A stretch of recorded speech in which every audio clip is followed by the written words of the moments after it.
சகோதரிகளுக்கு வணக்கம். இன்றைக்கி கேரளா பாயாசம் டேஸ்ட்டு வேறு லெவலாக இருக்கும் சகோதரிகளே. வாங்க பார்க்கலாம். நான் 50 ஜவ்வரிசி எடுத்திருக்கேன், 50 பாசிப்பருப்பு எடுத்திருக்கேன். நல்லா க்ளீன் பண்ணிவிட்டு கழுவிட்டு வந்துடுறேன். 3 வாட்டி நான் கழுவி எடுத்துகிட்டு வந்துட்டேன். இதில் நான் 1/2 லிட்டர் தண்ணி சேர்த்துருக்கேன்.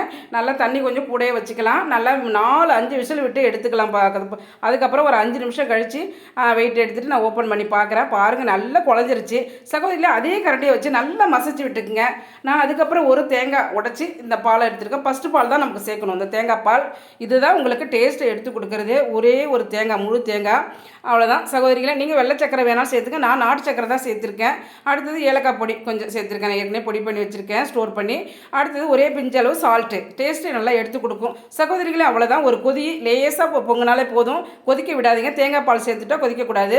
நான் அதுக்கப்புறம் ஒரு 2 ஸ்பூன் நெய் சேர்த்து விட்டு முந்திரி திராட்சை சேர்த்து நம்ம பாயசத்தோடு சேர்த்து விட்டோம்னா சூப்பரான ஒரு கேரளா பாயசம் ரெடி ஆகிடுச்சு சகோதரிகளை. சப்போர்ட் பண்ணுங்க.